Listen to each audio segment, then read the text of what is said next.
ఇంక మీ చెత్తవాగుడు కట్టి పెట్టండి. ఈ ఆంటీ ఉందే అసలు విడా. ఏయ్, నువ్వు కడుపొచ్చినట్టు నకిలీ కడుపు పెట్టుకుని తిరిగేదానివి. ఇది నేను స్వయంగా నా కళ్ళారా చూశాను. తల్లి నవ్వుతున్నాను అనే నాటకం ఆడావు. నేనది కనిపెట్టేశాను. అందుకే నేను తాగే నీళ్లల్లో సింధూరం కలిపేసి నాకు మాట పడిపోయేలా చేసింది. అది నేనీ విషయం ఎవ్వరికీ చెప్పకూడదు అని.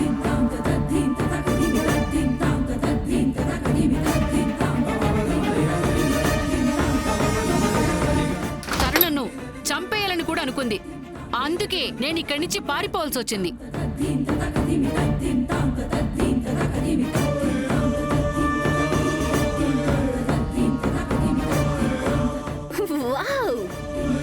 అంటే నాకు నకిలీ ప్రెగ్నెన్సీ అని చెప్పే టాలెంట్ కూడా ఉంది. దానికి తోడు ఎవరినైనా నేను మర్డర్ కూడా చేయగలను.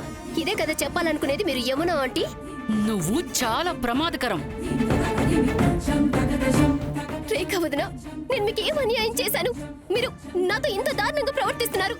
అంటే నన్ను తక్కువ చేయడానికి మీరు ఇంత నీచానికి దిగజారిపోతున్నారా? మీరు మీరు ఒక పని మనిషితో నా మీద అబద్ధపు ఆరోపణలు చేయిస్తున్నారు. నేను మోసగతనని అబద్ధాలు కోరనని. నాకు తెలుసు మీరు ఇదంతా ఎందుకు చేస్తున్నారు. ఎందుకంటే నేను మీలాగా నా భర్తని కష్టాల్లో ఒక్కదాన్ని వదిలేయను కాబట్టి. నేను నా ధ్రువుకి అన్నిసార్లు అండగా నిలబడ్డాను. అది మీరందరూ తన చెయ్యి వదిలేసినా సరే. అత్తమ్మ, ఈ ఇంట్లో ఒక మంచి కోడలైనందుకు ఇలాంటి సత్కారం చేస్తారా? ఉన్నతి, ధ్రువ్కి తన విషయంలో జరిగిన దానికి వాటితో దీనితో ఎలాంటి సంబంధం లేదు.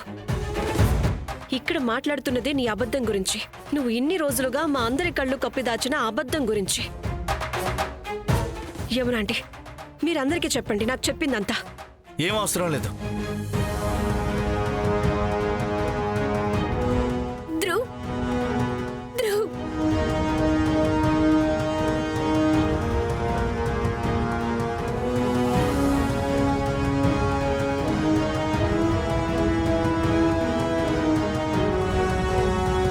నాకు షాకింగ్గా ఉంది. లేదు, నిజానికి నువ్వంటే నాకు అసహ్యంగా ఉంది.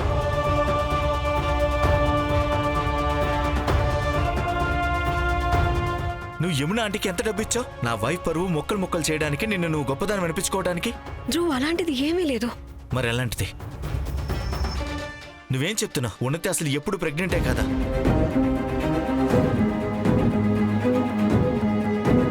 అయితే ఉండు. ధ్రువ్,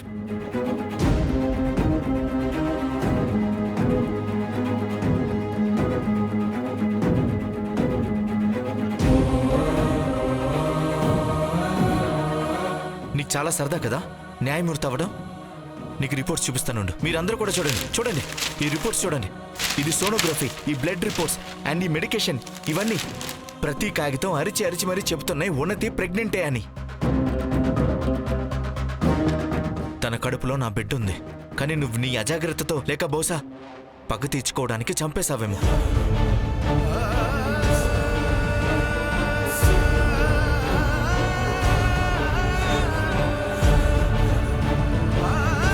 నేనీకు చెప్పాను కదా రేఖ, ఇక్కడ ఇలాగే జరుగుతుందని. ఈ అమ్మాయి చాలా తెలివైంది, పెద్ద జిత్తులు మారి. తను మొసలి కన్నీళ్లు చూపించి దొంగేడుపులు ఏడుస్తుందని, పైగా నిన్ను నన్ను అబద్ధాలు చెప్తున్నావు అంటుంది అని. తను మిమ్మల్ని ఏం అనట్లేదు యమున ఆంటీ. కానీ మీకే అత్యాశ, అవినీతి ఎక్కువయ్యాయి. ఈ ఇంట్లో మీకు గౌరవం దక్కకూడదు, ఎలాంటి స్థానం దక్కకూడదు. మీరు వెళ్ళిపోండి ఇక్కడి నుంచి.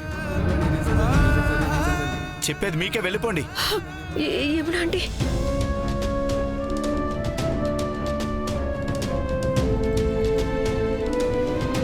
ధ్రువ్, పెద్దవాళ్ళతో మాట్లాడే పద్ధతి ఇదేనా? అయినా నీకు పూర్తి నిజం తెలీదు. నాకు పూర్తి విషయం తెలుసుకోవాలని కూడా లేదు. నీ నుంచి నాకు ఒక్క మాట కూడా వినాలని లేదు. నువ్వు కూడా వెళ్ళొచ్చు. ధ్రువ్, ధ్రువ్. అమ్మా, నా వైఫ్ని ఇంకా ఇన్సల్ట్ చేస్తుంటే చూడడం నాకేం సరదా కాదు. తనకి చెప్పండి ఇక్కడి నుంచి వెళ్ళిపోమని. వద్దు ధ్రువ్. నీకు వినిపించలేదా? వెళ్ళి ఇక్కడి నుంచి. చెప్పేది నీకే, వెళ్ళు.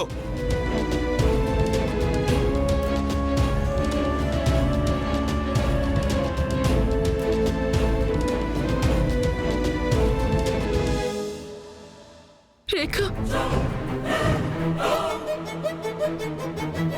ఉన్నతి. ధ్రువ్,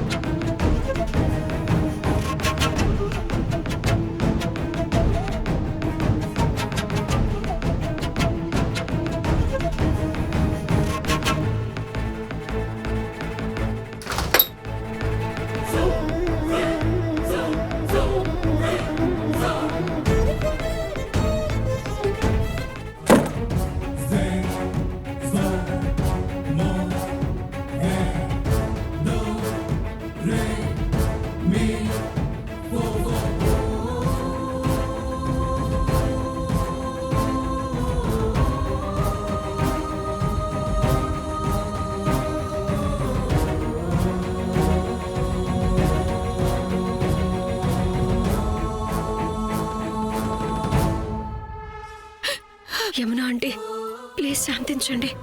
నేను నీకు చెప్పాను కదా రేఖ, ఉన్నతి ఎంత తెలివైందో జిత్తులు మారు. నువ్వు తన అక్రమాలని అస్సలు ఎదుర్కోలేవు. చూసావు కదా, అందరి ముందు తను నన్ను అవినీతి పర్రాలి చేసింది. కానీ తన మీద ఒక్క మచ్చ కూడా పడనివ్వలేదు. నేను ఇన్నేళ్లు పడ్డ కష్టాన్ని మట్టిపాలు చేసేసింది.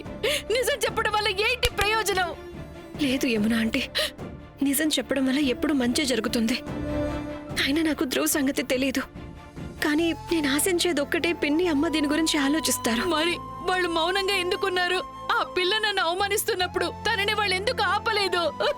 ఎందుకంటే ధ్రువ కాగితాలు తీసుకొచ్చాడు కదా, అండ్ మనం మెడికల్ రిపోర్ట్స్ అయితే అబద్ధం అనలేము కదా. కానీ నాకు ఒక విషయం తెలుసు, ఏదో మన ఎదురుగానే ఉంది కానీ అది మనకు కనిపించడం లేదు. అండ్ అదేంటి అనేది నేను తెలుసుకుని తీరుతాను. ఏదో నాకు ఉన్నతికి శిక్ష పడేలా చేయాలనుందో లేక తనకి బుద్ధి చెప్పాలనో కాదు. ఎందుకంటే నా కుటుంబంలో అందరికీ ధ్రువ్కి పూర్తి హక్కు ఉంది నిజం తెలుసుకోవడానికి. రేఖ, నీకు నా మీద ఎందుకు అంత నమ్మకం?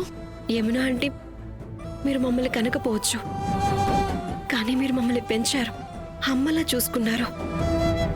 ఏ తల్లి తన పిల్లల చెడు కోరుకోదు కదా. ఎప్పటికీ అనుకోదు. ఉన్నతి చెడ్డ వ్యక్తి ఏమీ కాదు ఆంటీ. తనని చిన్నప్పటి నుంచి చిన్నపిల్లలానే చూశారు. తను ఆడిందల్లా ఆట అయిపోయింది. తన ప్రతి తప్పుని చిన్నతనం అనుకుని క్షమించేసేవారు. అందుకే తనిలా అయిపోయింది. కానీ ఈసారి ఉన్నతి ఏదైతే తప్పు చేసిందో దానితో మా అందరి మనోభావాలు ముడిపడున్నాయి. ఎన్నో కొత్త బంధాలు ముడిపడున్నాయి. కానీ తన ఒక్క అబద్ధం కారణంగా ఆ బంధాలు ముడిపడక ముందే అంతమైపోయాయి.